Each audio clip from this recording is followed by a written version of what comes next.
What kind of company charges minimum wage workers for broken tools? That question hit Weston Sharpe like a slap in the face. He owned the auto parts chain outright 5 stores total. Bought them 7 years ago from a retiring couple who had built it from the ground up. Weston kept the name and the promise of good service, but over the years the company grew. More locations, more staff, more layers between him and the day-to-day. He spent most of his time at headquarters now. Clean desk, quiet meetings. Just spreadsheets and filtered updates from district managers.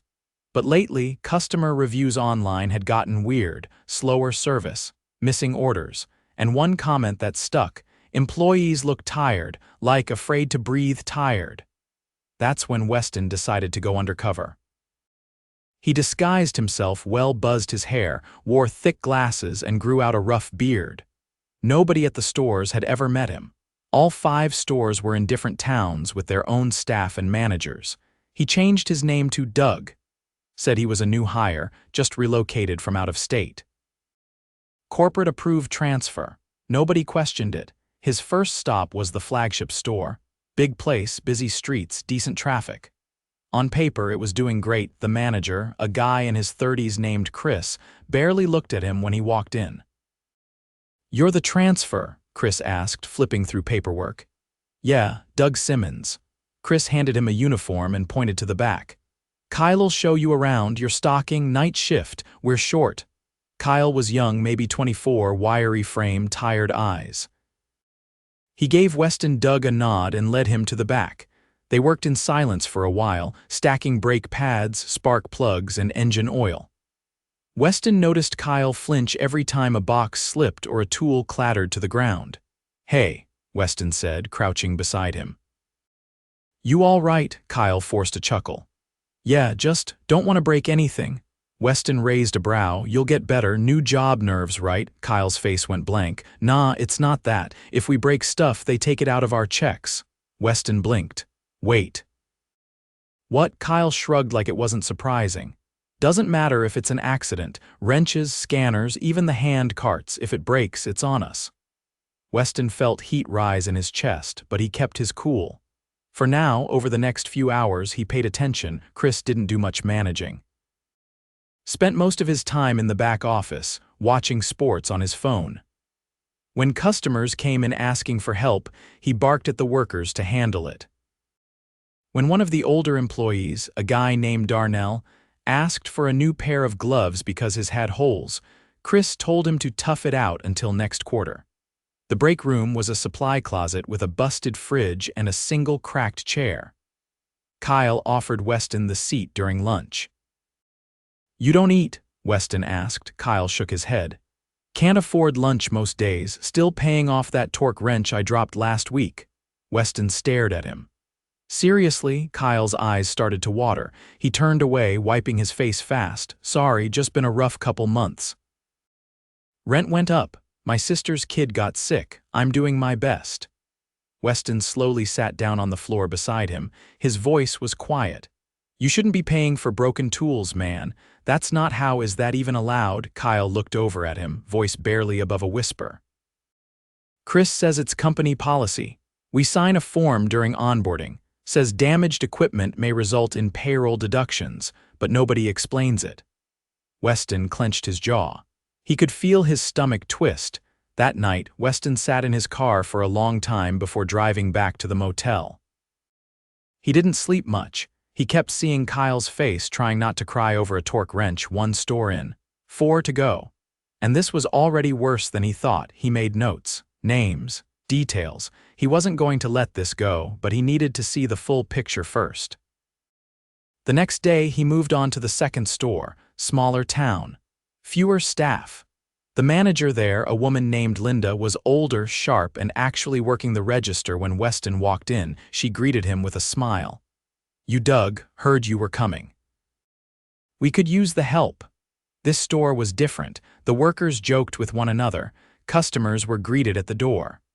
Weston stocked shelves, swept the floor, and watched Linda jump in to help unload deliveries with her staff. At lunch, Weston sat with a tech named Ramon who offered him half a sandwich without hesitation. We all look out for each other, Ramon said. Linda runs a tight ship, but she's fair. If something breaks, she logs it. No one pays out of pocket. 2 stores. 2 completely different realities. By the end of the week, Weston had visited all 5 locations. Store 3 was average, nothing stood out. Store 4 had a lazy manager who disappeared for hours. Store 5 had a young manager trying hard but clearly overwhelmed due to constant understaffing. Weston learned that corporate had cut hiring budgets months ago, but nothing haunted him more than Kyle. Weston wasn't just going to fix this. He was going back to that first store, and he wasn't going as Doug. Weston returned to the first store on a Wednesday morning, this time in a pressed button-down, clean shave, and his real name. He didn't call ahead. He didn't need to. The front counter was slow, just one customer browsing brake fluid. Chris was behind the register, playing a game on his phone. He didn't look up until Weston stepped in front of him. "You the new vendor or something?" Chris asked without interest. "No," Weston said calmly. "I'm Weston Sharpe. I own this company." Chris blinked. The phone slowly lowered from his hand. "I'd like to speak to all on-duty employees in the back room. Right now." Chris hesitated. Is there a problem?" "I'll explain when everyone's present." Minutes later, 5 employees stood in the cramped break room, confused and silent. Kyle stood near the back, arms crossed tightly, avoiding eye contact. Weston recognized all of them. He knew their names now, their habits, their struggles. He faced them directly. "For the past week," he began, "I've been working alongside you under the name Doug Simmons. I saw how this store runs, and I saw how all our other stores run too." Chris stepped forward, already defensive. "If someone's been complaining, I'd appreciate the chance to explain. This isn't about complaints," Weston cut in. "This is about truth.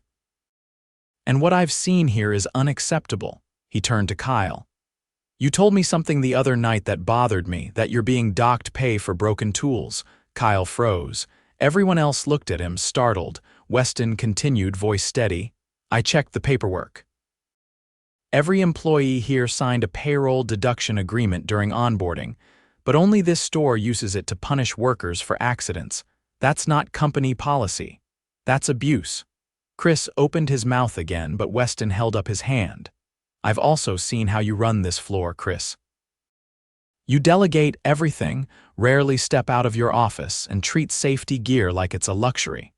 You've created a culture of fear where people are more afraid of breaking a scanner than hurting themselves lifting a battery." He turned toward the employees. "You deserve better," Chris laughed nervously. "Look, I've been running this place profitably for over a year. I hit all my KPIs. You can't argue with numbers."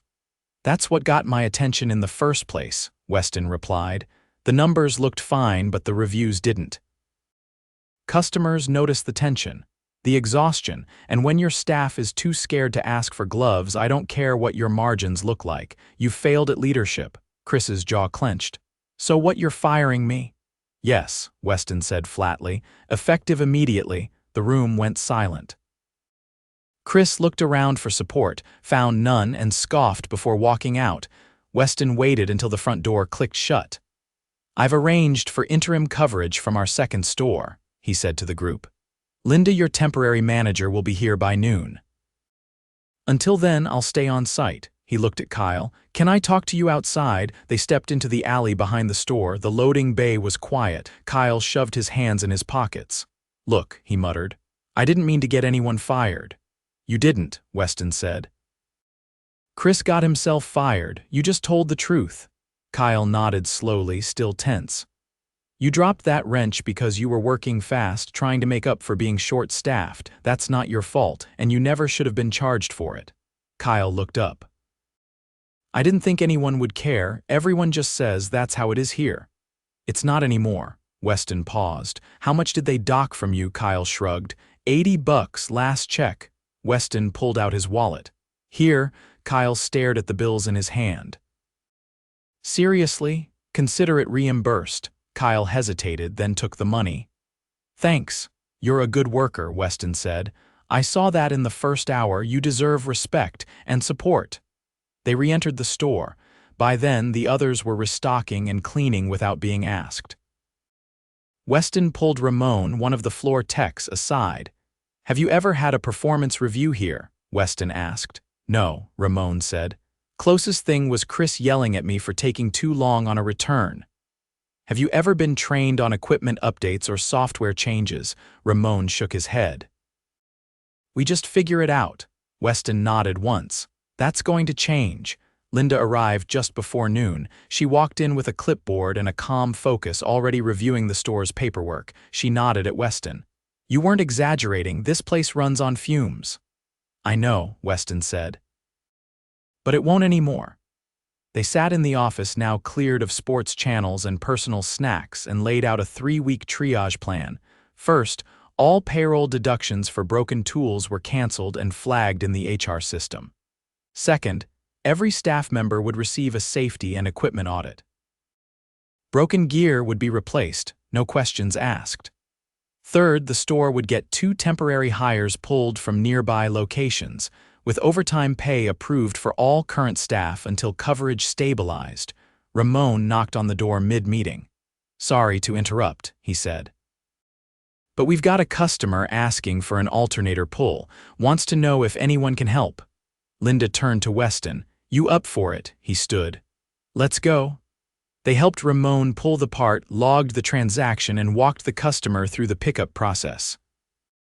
Weston watched how Ramon explained the specs, how he handled the terminal, how he handled the customer's questions with patience. After the customer left, Weston said, "You ever considered moving into a lead role?" Ramon looked startled.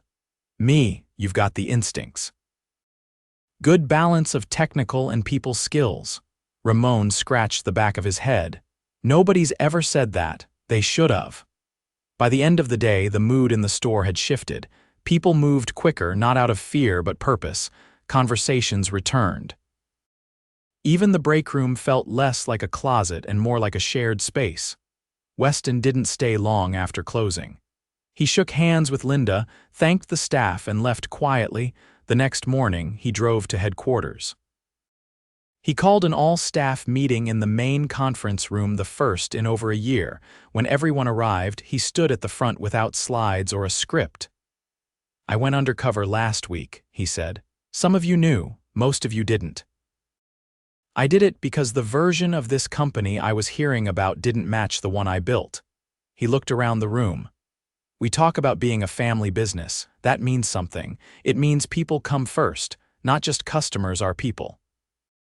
The ones lifting boxes, replacing batteries, dealing with the heat, the complaints, the long hours. If they're hurting, we're broken." He paused.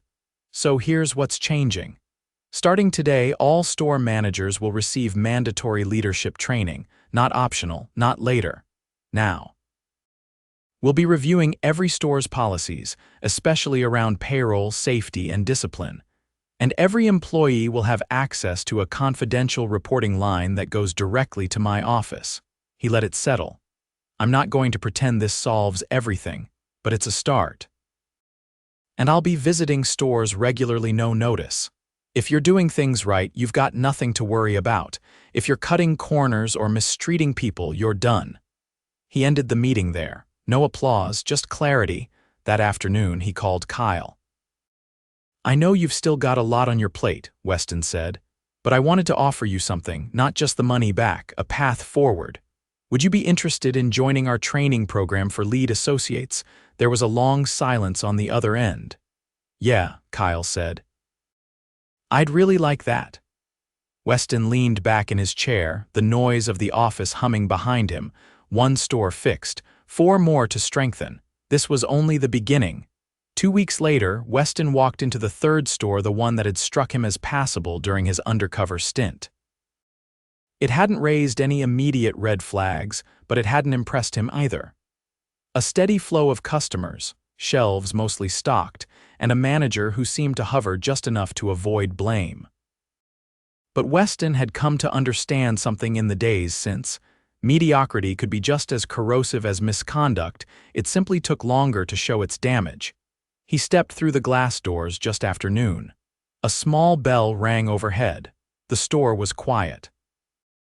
One employee stood at the register staring blankly at the monitor. Her name tag read Maya, and her posture said she'd been standing still for too long. "Afternoon," Weston greeted. Maya looked up, startled. "Hi, can I help you? Is your manager in?" Her eyes flicked toward the back hallway. "Probably in his office." Weston nodded. "Can you let him know Weston Sharpe is here?" She froze, her lips parted slightly. He watched her process the name, the weight of it. Then she nodded and walked off silently. A few minutes later, a man in a navy polo walked out, phone still in one hand. His walk was brisk, but his expression was composed, too composed. "Mr. Sharpe," he said, extending a hand. "Didn't expect a visit. Not many do," Weston replied, shaking it. "Let's talk." They stepped into the cramped office behind the counter. The blinds were half closed, the desk cluttered with invoices and snack wrappers. Weston took a seat without being asked. "So, Paul," Weston said, watching the manager settle behind the desk. "I was here recently. You didn't recognize me because I was stocking spark plugs and pushing mop buckets under a different name." Paul blinked once. "You were here during the night shift. I was here for 3 shifts. Quiet observer." Paul leaned back slightly. "All right. Well, I hope it was a decent impression." "It was. Neutral," Weston said. "That's what concerns me." Paul frowned. "I'm not sure I follow. You're not running a toxic store, but you're not running a thriving one either. There's no energy here, no development, no initiative." I asked Maya how often she gets feedback. She said once 3 months ago, and only because she made a mistake. Paul folded his arms. "I don't believe in micromanaging. I let people do their jobs." Weston kept his voice level. "There's a difference between micromanaging and neglect." Paul's gaze hardened. "We've had no complaints, our numbers are steady, nobody's quitting." "People aren't growing either," Weston said. "That's a red flag too." Paul looked away, jaw tight. Weston stood. "I'll be here the rest of the day. Watching, listening. I want to see how this store runs when no one's performing for a spreadsheet." He walked out without waiting for a reply. The floor was still quiet. The store had a strange weight to it, not hostile, just tired. Weston walked the aisles, noting restocking patterns, signage quality, and the condition of the equipment. Then he returned to the front and stood beside Maya. "You been here long?" he asked. 8 months, she said, not looking away from the screen. "Started after my cousin left." "Why'd they leave?" She hesitated. He said it was like being invisible, said he tried asking to learn more stuff, inventory, pricing, but Paul kept saying, "Just focus on the register." Weston nodded slowly. "What would you want to learn if someone offered?" She paused. "Diagnostics. I like figuring out what's wrong with parts. I watch the techs when I can, but they don't really explain anything." Weston gestured toward the back. "You free to walk me through whatever you do know?" She looked at him, uncertain. Now. They stepped away from the counter, leaving a backup clerk in place. Weston followed her to the back where an old scanner sat on a rolling cart. Maya powered it up and pointed to the interface. "I know the basics," she said. "I can check alternators, battery output, some relay issues, but the system's buggy and we don't get training. I mostly figured it out by watching YouTube." "You taught yourself diagnostics?" Weston raised an eyebrow. She gave a small shrug. "It's interesting." He watched her navigate the scanner, confident hands, precise inputs. She was clearly underutilized. Later that afternoon, a customer came in with a worn serpentine belt in a plastic bag. Maya glanced over and immediately stepped forward. "Looks like a 6-rib, probably 36-inch, she said. "What's the vehicle?" Customer rattled off a make and model. Maya tapped into the system, double-checked inventory, and handed over a replacement within 2 minutes. The man looked impressed. "That was fast." She smiled faintly. "Thanks." Weston turned to Paul, who was watching from a distance now, arms crossed. "She's got potential," Weston said. Paul nodded, but his expression stayed blank. "She's decent." "No," Weston said evenly. "She's sharp. You just haven't given her a reason to stay." Paul didn't respond. Weston turned to Maya. "You free after your shift?" She looked uncertain. "I guess. Why?" "Because I'd like to walk you through our training path for technical leads, if you're interested." Her eyes widened, then she nodded slowly. Yeah, I'd really like that. Weston turned back to Paul. You've got a choice, he said. You can start developing your team or I'll find someone who will. Paul's mouth tightened. You're saying I'm on my way out. I'm saying this is your chance to step up, but it's the only one. He left the store just before closing. The air was cooler now, the street outside buzzing with early evening traffic. Weston didn't feel angry, just clear. He got into his truck and dialed Linda. How's the transition going? He asked. Better than expected, she said. Kyle's sharp, picks things up fast. He asked if he could shadow me during inventory next week. That's exactly what I hoped for. Linda paused. You all right? Yeah, he said, just thinking about how many more Mayas and Kyles we've probably lost over the years. All because nobody ever asked what they wanted to learn. There was silence on the line. We're fixing it now, she said. We are, Weston agreed. He hung up and drove back toward headquarters, headlights cutting through the dusk. He had 2 stores left to personally revisit. But already the shift was beginning. Not in policies or handbooks, in people. In the ones who had been waiting for someone to notice, and Weston was finally paying attention. Weston arrived at Store 4 just after opening, unannounced as always. He parked in the side lot and walked in through the employee entrance, catching the first signs of the day's routine. A single register was open. Boxes lined the floor near the stockroom, untouched. A customer lingered near the oil filters, clearly looking for help with no one in sight. The front counter employee, a teenager with earbuds half out of his ears, glanced at Weston and gave a vague nod before returning to his phone. Weston moved past the counter without a word and scanned the floor. The scene was too familiar. Employees left to manage with no direction, the manager nowhere to be seen. He stepped into the back hallway and knocked on the office door, no answer. He opened it. The manager, a man in his mid-40s with a loose tie and untucked shirt, sat reclined in his chair, scrolling through a tablet. An open energy drink sat beside a sandwich wrapper on the desk.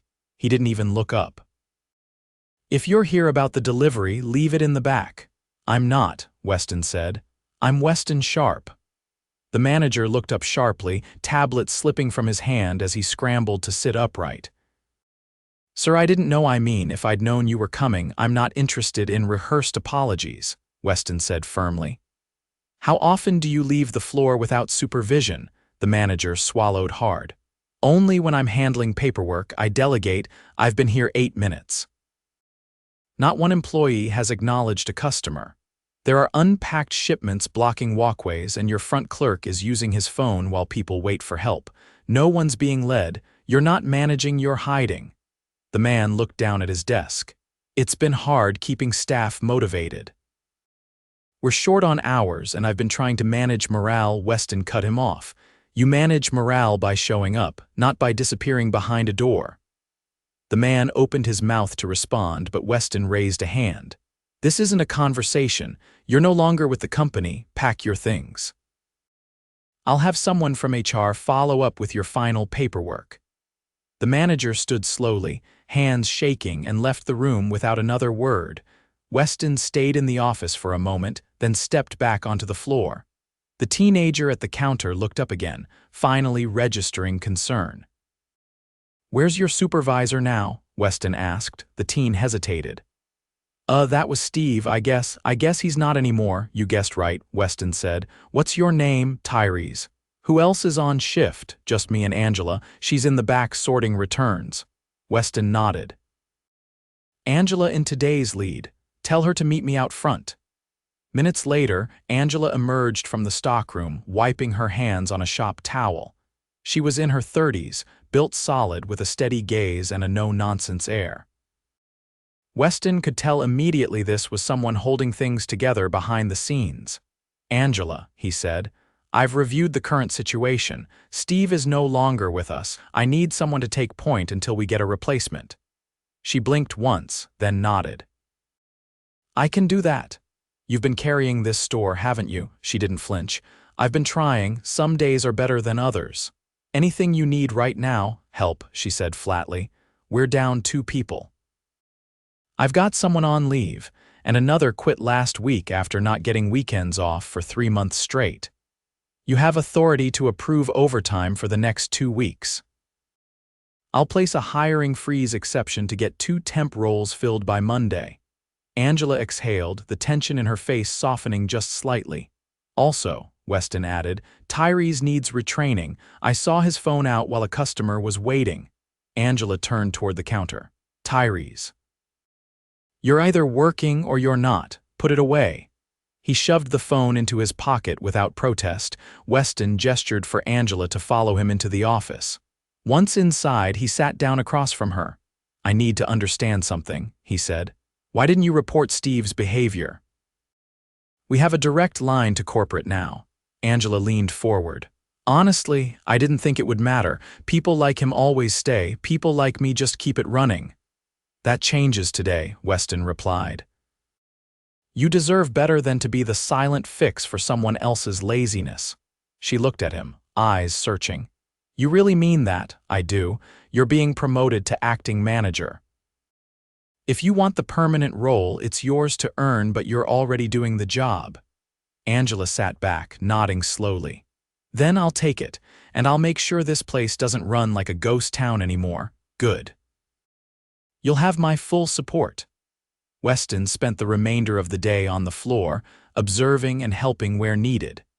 Angela took charge with quiet authority, redirecting Tyrese, tackling the backlog, and personally assisting an older customer with a battery core return. By closing time, the store felt transformed, not fixed, but awake. 2 days later, Weston arrived at the final location, Store 5. Inside, the young manager, Evan, was already working the floor. He was mid-conversation with a customer about coolant systems, sleeves rolled up, shirt stained from unloading boxes. When he spotted Weston, he paused.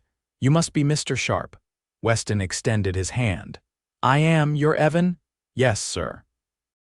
We weren't expecting anyone from corporate today.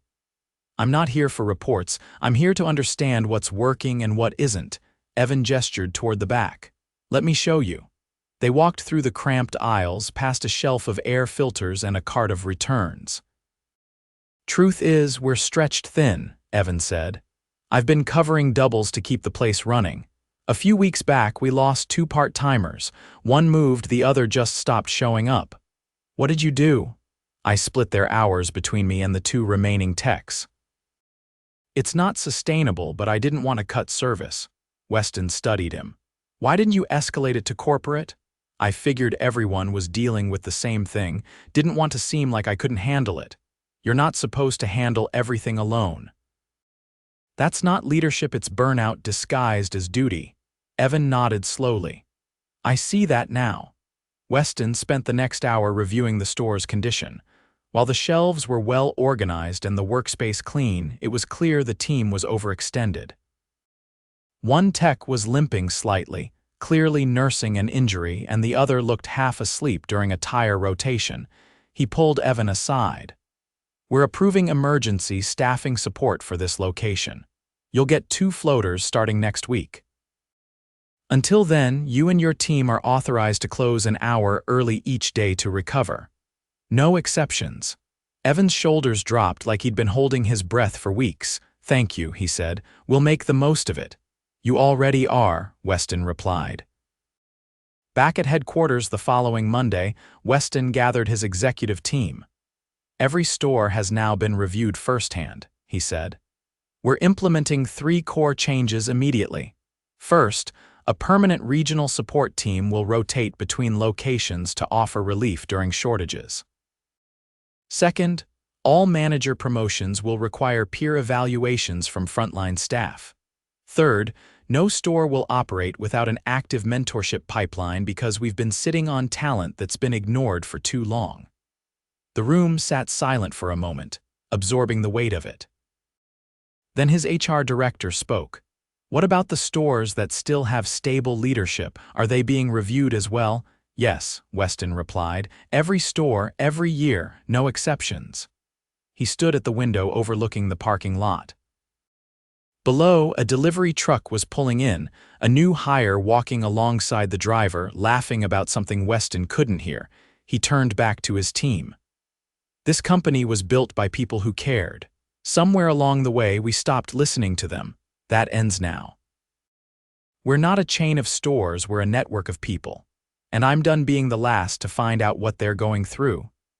There were no applause, no slogans, just a room full of leaders who finally understood the standard had shifted, and this time, the change was permanent.